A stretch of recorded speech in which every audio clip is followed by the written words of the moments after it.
Hello students, welcome to our channel Discovery International School and this is the 5th lecture on refraction of light. आज बच्चों हम सीखने वाले हैं एक बहुत ही इंटरेस्टिंग टॉपिक जो कि है how do lenses work. Lenses कैसे काम करते हैं. हम ये तो जानते हैं कि लेंसेज लाइट को मोड़ सकते हैं, कलेक्ट कर सकते हैं या फैला सकते हैं, लेकिन वो ऐसा क्यों कर पाते हैं और कैसे कर पाते हैं उसके रीजन को आज हम जानेंगे. तो सबसे पहले हम स्टार्ट करते हैं बच्चों स्फेरिकल लेंसेज से, the concept of spherical lenses. जैसा कि हम जानते हैं कि यूजुअली लेंसेज जो होते हैं बच्चों वो दो टाइप के होते हैं.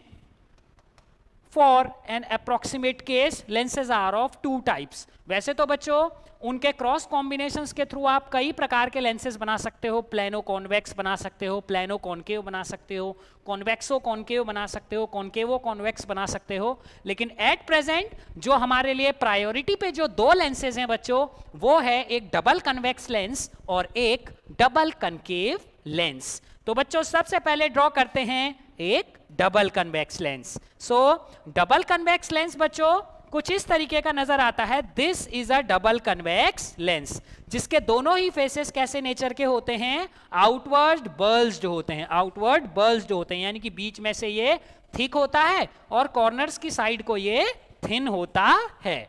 बिल्कुल इसी तरीके से बच्चों इसे हम कहते हैं कॉन्वेक्स लेंस. और इसी की तरह से बिल्कुल बच्चों ठीक इसके अपोजिट नेचर वाला एक लेंस होता है जो कि सेंटर में थिन होता है और कॉर्नर्स पे थिक होता है. That is known as a concave lens. इसको बोला जाता है बच्चों एक कॉनकेव लेंस. आज हम बच्चों इनकी टर्मिनोलॉजी को डिस्कस नहीं करेंगे कि इनमें कौन कौन से पॉइंट्स होते हैं, इनके प्रिंसिपल एक्सिस, ऑप्टिकल सेंटर या सेंटर ऑफ कर्वेचर, फोकस वगैरह के बारे में आज हम डिस्कस नहीं करेंगे. आज केवल हम ये कॉन्सेप्ट जानेंगे कि लेंसेज कैसे लाइट को मोड़ते हैं, लेंसेज कैसे लाइट के रास्ते को बदलते हैं. ठीक है, क्यों कोई लेंस लाइट रेस को इकट्ठा करता है और कुछ कुछ लेंस लाइट रेस को फैला देते हैं. तो सबसे पहले बच्चों हम बात करते हैं किसके बारे में, action of a convex lens के बारे में. सबसे पहले स्टार्ट करते हैं एक्शन ऑफ कन्वेक्स लेंस. ठीक है, so that is a very very simple and very very interesting topic. Why and how lenses work. तो सबसे पहले बच्चों देखते हैं कॉन्वेक्स लेंस का एक्शन कैसा होता है. हम ये जानते हैं बच्चों कि कोई भी कॉन्वेक्स लेंस यूजुअली इस शेप का होता है और अगर हम इस शेप को थोड़ा सा मॉडिफाई करके देखें तो ये शेप कुछ ऐसा हम तीन पार्ट्स में इस शेप को डिवाइड कर सकते हैं. आप ये देख पा रहे होंगे कि ये जो अपर पार्ट है बच्चों, this part is basically looking like a prism. This part is basically looking like a prism. और ये प्रिज्म भी कैसा है बच्चों, इरेक्ट प्रिज्म है. इरेक्ट यानी कि एक सीधा खड़ा हुआ प्रिज्म है. ओके, ये जो बीच वाला पार्ट है बच्चों इसकी थिकनेस में कोई खास चेंज यहां पर आया नहीं है. So it just looks like a rectangular slab. तो ये पोर्शन जो है लगभग बच्चों किसकी तरह नजर आता है, एक रेक्टेंगुलर स्लैब की तरह नजर आता है स्टूडेंट्स. ओके, और सिमिलरली बच्चों जो ये लोअर वाला पार्ट है it looks like a inverted prism. वो एक उल्टे प्रिज्म की तरह नजर आता है, इन्वर्टेड प्रिज्म. बच्चों in the last lecture we have studied how a prism bends light. हमने देखा था कि प्रिज्म कैसे लाइट बेंड करता है और बेंडिंग का अमाउंट तीन बातों पे डिपेंड करता था. पहले तो हमारा इंसिडेंस एंगल कितना है, दूसरा प्रिज्म का रिफ्रैक्टिव इंडेक्स कितना है. ठीक है, और बच्चों वो इस बात पे भी डिपेंड करता है कि वेवलेंथ ऑफ लाइट कितनी है, क्योंकि अलग अलग वेवलेंथ्स के लिए रिफ्रैक्टिव इंडेक्स जो होता है बच्चों वो अलग अलग एक्सपीरियंस होता है. सो स्विच ओवर करते हैं बच्चों. इन्हीं प्रिज्म का एक्शन जो हमने लास्ट लेक्चर में पढ़ा है, उन्हीं प्रिज्म की वजह से, उन्हीं प्रिज्म शेप्ड पार्ट्स की वजह से लेंसेज जो हैं बच्चों वो रेस को या तो कलेक्ट कर सकते हैं या फिर उनको फैला सकते हैं. यानी कि रेस को कलेक्ट यानी कि या तो कन्वर्ज कर सकते हैं या रेस को फैला सकते हैं यानी कि स्प्रेड करने का काम कर सकते हैं. तो बच्चों सबसे पहले हम लोग स्टार्ट करेंगे इसके एक्शन से. अब देखते हैं बच्चों कि ये रेस के साथ क्या करता है. सपोज कीजिए कि ये जो ऊपर वाला पार्ट है बच्चों, this part is represented like this, और बच्चों जो ये लोअर वाला पार्ट है it is represented like this. Okay, तो अब बच्चों हम इसमें क्या करते हैं, दो रेज भेजते हैं. दो रेज बच्चों हमने इसमें भेजी, तो एक रे बच्चों मैंने कुछ इस तरीके से भेजी है, दिस इज वन रे, और एक और रे भेजी है बच्चों इस तरीके से, this is another ray. Okay, so these two are incident rays. अभी ये दोनों रेज एक दूसरे के पैरेलल आ रही हैं। You can take any other combination, आप कोई और कॉम्बिनेशन भी ले सकते हैं, उसके लिए भी इनका एक्शन सेम रहेगा, बस थोड़ा सा डेविएशन का जो एंगल है वो बदल जाएगा बच्चों, ठीक है, but the principle will remain the same, the laws of refraction will remain the same, ठीक है। तो बच्चों स्टार्ट करते हैं। अब बच्चों हमने इस पॉइंट पे सबसे पहले हमको चाहिए normal, so this is the normal, a 90 degree line, this is the normal at this point. तो इस पॉइंट पे आते ही बच्चों क्या होता है, लाइट रे थोड़ा सा नॉर्मल की ओर को झुकती है, क्योंकि वो क्या कर रही है, एक एयर से जा रही है बच्चों, किससे जा रही है, एयर टू ग्लास जा रही है, यानी कि बच्चों वो एक रेयर मीडियम से कहां जा रही है, एक डेंस मीडियम की ओर को जा रही है। तो जब भी रे रेयर से डेंस की ओर को जाती है तो वो नॉर्मल की ओर को झुकती है। तो आप देख रहे होंगे कि ये नॉर्मल के साथ यहां पर जो एंगल बन रहा है बच्चों वो लार्जर है, जबकि यहां पर क्या है, स्मॉल है, तो नॉर्मल की ओर झुक गई है थोड़ा सा रेस। अब बच्चों यहां पर दोबारा से रिफ्रैक्शन होगा, और यहां पर भी अपने को एक नॉर्मल चाहिए रिफ्रैक्शन चेक करने के लिए। ये देखो बच्चों इस पॉइंट पे नॉर्मल क्या है, n2, और इसे n1 कह लेते हैं। So this is the normal at this point.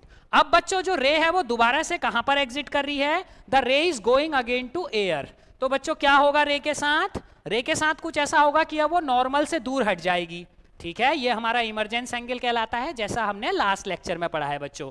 तो ये हम देखते हैं कि जो रे ऐसे पैरेलल आ रही थी, इस लाइन को अगर रेफरेंस लाइन मानो तो बच्चों ये रे जो है वो थोड़ा सा बेंड हो गई है, ठीक है, ये इस लाइन के नजदीक आ गई है, आप देख रहे होंगे इस लाइन की ओर को मुड़ गई है, ठीक है। सिमिलरली बच्चों नीचे वाले पार्ट को अगर आप देखें, ये एक उल्टा प्रिज्म है बच्चों, उल्टा प्रिज्म होने से कोई फर्क नहीं पड़ता, बस नॉर्मल की चॉइस जो है वो अपोजिट हो जाती है, नॉर्मल की जो चॉइस है वो बदल जाती है। सीधे प्रिज्म को अगर आप उल्टा करोगे तो जो नॉर्मल्स का ओरिएंटेशन है, पहले बच्चों नॉर्मल ऐसे हैं, ठीक है, पहले जो नॉर्मल है बच्चों ऐसे हैं, अगर आप उल्टा प्रिज्म करोगे नॉर्मल ऐसे हो जाएंगे, और जैसी नॉर्मल का शेप बदलता है, यानी कि नॉर्मल किसी और डायरेक्शन में चले जाते हैं, तो रेस का डायरेक्शन भी शिफ्ट हो जाता है automatically. The law remains the same, refraction का लॉ अभी भी वही है, लेकिन बच्चों केवल नॉर्मल की चॉइस बदलने से ही पूरा का पूरा जो डायग्राम है वो चेंज हो जाता है। तो आप यहां पर देख सकते हो कि यहां पर मैंने क्या किया, एक नॉर्मल यहां पर डाला। अब देखिए बच्चों ये नॉर्मल नीचे की ओर को झुका हुआ है, ये नॉर्मल ऊपर की ओर को जा रहा है, ठीक है। तो केवल प्रिज्म को उल्टा करने से ही नॉर्मल का जो शेप है वो अपोजिट हो गया। ये एंगल बच्चों 90 डिग्री है। अब ये रे जो है वो प्रिज्म के अंदर जाती है, नॉर्मल की ओर को झुकती है थोड़ा सा, ठीक है। और इसके बाद बच्चों हम फिर से क्या कर सकते हैं, इसमें इस पॉइंट पे भी एक नॉर्मल खींचेंगे कुछ इस तरीके से 90 डिग्री की लाइन पे, और ये जो रे जा रही है बच्चों ये और थोड़ा नॉर्मल से दूर हटेगी, ठीक है, और थोड़ा नॉर्मल से बच्चों दूर हटेगी, तो ये रे इस तरीके से जाएगी बच्चों, इस तरीके से जाएगी। तो आप क्या देखते हो, आप ये देखते हो कि अगर कोई भी रे किसी कॉन्वेक्स लेंस के ऊपर पड़े तो अल्टीमेटली वो इस तरीके से किसी पॉइंट की ओर को मुड़ने की कोशिश करती हैं, और इसका मतलब क्या है कि कोई भी जो कॉन्वेक्स लेंस है बच्चों वो रेस को एक पॉइंट की ओर को इकट्ठा करने की कोशिश करता है, इकट्ठा करने की कोशिश करता है, and that action is called बच्चों कन्वर्जिंग एक्शन। इसको क्या बोला जाता है, कन्वर्जिंग एक्शन बोला जाता है बच्चों। रेस को कलेक्ट करना, इकट्ठा करने की कैपेसिटी किस में होती है बच्चों, कॉन्वेक्स लेंस में होती है, and that action is called the converging action. Okay, अब बिल्कुल इसके अपोजिट के बारे में सोचते हैं बच्चों, बात करते हैं कॉनकेव लेंस की, बात करते हैं बच्चों कॉनकेव लेंस की। कॉनकेव लेंस को देखेंगे, कॉनकेव लेंस बच्चों कुछ ऐसा नजर आता है। तो अगर आप कॉनकेव लेंस के अपर वाले पार्ट को देखें तो अपर वाला पार्ट बेसिकली कुछ इस तरीके का है। अगर इसको भी मैं 3 पार्ट्स में डिवाइड कर दूं, सो अपर वाला पार्ट लुक्स लाइक दिस बच्चों, ठीक है, एंड सिमिलरली द लोअर वाला पार्ट लुक्स लाइक दिस। ये देखो, अब देखो बच्चों ये जो पार्ट्स हैं ये बेसिकली प्रिज्म के ही कटे हुए पार्ट्स हैं। देखो कंप्लीट प्रिज्म के थोड़ा कटे हुए पार्ट्स हैं, तो इनका एक्शन भी बिल्कुल वैसा ही होगा बच्चों जैसे एक प्रिज्म का होता है, ठीक है। तो इसमें क्या होगा बच्चों, आप देखिए ये जो प्रिज्म है इस बार ऊपर वाला प्रिज्म जो है, जो कॉन्वेक्स के केस में बच्चों इरेक्ट था, यहां क्या हो गया बच्चों, वो इन्वर्टेड प्रिज्म आ गया। कैसा प्रिज्म आ गया, इन्वर्टेड, उल्टा प्रिज्म है बच्चों ये, ठीक है। और अगर आप नीचे वाले प्रिज्म को देखें ये इरेक्ट प्रिज्म है, ये वाला प्रिज्म कैसा है बच्चों, इरेक्ट प्रिज्म है, ठीक है। तो फिर से हम क्या करेंगे बच्चों, the same diagram we will draw. सबसे पहले हम क्या करेंगे, इंसिडेंट रे भेजेंगे। ये भेजी बच्चों इंसिडेंट रे, ठीक है। यहां पर हमने खींचा नॉर्मल। अब बच्चों इस फेस पे नॉर्मल खींचना है, यानी कि इस फेस पे हमको क्या करना है बच्चों, 90 डिग्री की लाइन खींचनी है। तो 90 डिग्री की लाइन यहां से हमने इस तरीके से खींची जो इसके साथ 90 डिग्री का एंगल बना रही हो। तो ये रे क्या होगी, नॉर्मल की ओर को थोड़ा सा झुकेगी। ये रे जो होगी बच्चों वो नॉर्मल की ओर को झुकेगी, यानी कि कुछ ऐसी हो जाएगी बच्चों, ठीक है। और सिमिलरली इस पॉइंट पे जब वो आएगी तो दोबारा से ये क्या कर रही है, रेयर मीडियम में बच्चों एग्जिट कर रही है। तो ये नॉर्मल से दूर हट जाएगी, नॉर्मल से बच्चों दूर हट जाएगी। दूर हटने का मतलब क्या हुआ कि अभी ये जितना एंगल बना रही है बच्चों नॉर्मल के साथ, उससे भी ज्यादा एंगल बनाने लगेगी, तो और ऐसे चली जाएगी, ठीक है। और बाहर क्या होगी बच्चों, चली जाएगी। बिल्कुल सेम चीज को हम यहां पर रिपीट करेंगे। ये देखिए बच्चों, एक रे आई, लेकिन बस नॉर्मल जो है अभी तक नीचे को टिल्टेड था, इसमें नॉर्मल ऊपर की ओर को होगा, ठीक है। सो इस पॉइंट पर नॉर्मल खींचना है, it will look like this, ठीक है। नॉर्मल की चॉइस बदली, केवल नॉर्मल बदला, नॉर्मल ने अपना ओरिएंटेशन चेंज किया तो डायग्राम का ओरिएंटेशन ही बदल गया, ठीक है। तो बच्चों ये रे जो होगी वो नॉर्मल की ओर को झुकेगी बच्चों। सबसे पहले ये देखिए नॉर्मल की ओर को झुकी, और इस पॉइंट पे हमने दोबारा से क्या किया, नॉर्मल ड्रॉ किया लाइक दिस, ठीक है। अब ये रे क्या होगी, नॉर्मल से और दूर जाएगी, क्योंकि ये फिर से ग्लास से एयर में एग्जिट कर रही है। तो बच्चों ये कैसी बन जाएगी, लाइक दिस, ओके। आप क्या देखते हैं, जो दो रेज ऐसे आ रही थी अल्टीमेटली वो फैलती हैं, अल्टीमेटली वो स्प्रेड होती हैं। और ये स्प्रेडिंग का जो एक्शन है बच्चों, it is known as diverging action, it is known as diverging action, okay. So this was all how lenses work. Very simple, because lenses themselves are made up of prism. ये prism से बने हुए रहते हैं बच्चों, इनके अपर और lower parts जो हैं वो प्रिज्म के कंपेरेबल होते हैं, प्रिज्म के जैसे शेप के होते हैं।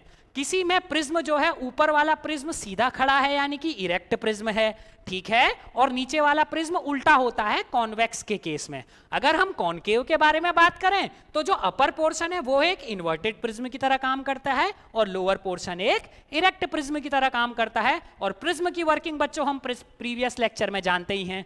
तो इस तरीके से कोई भी लेंस जो है बच्चों वो कन्वर्जिंग या डाइवर्जिंग एक्शन दिखाता है। सो आई होप कि आप सभी को लेंसेस का कन्वर्जिंग और डाइवर्जिंग एक्शन समझ में आया होगा। And in this video we have discussed about how lenses work. So if you like this video, subscribe our channel, share it with your friends, or press the notification button to get our latest updates. Thank you.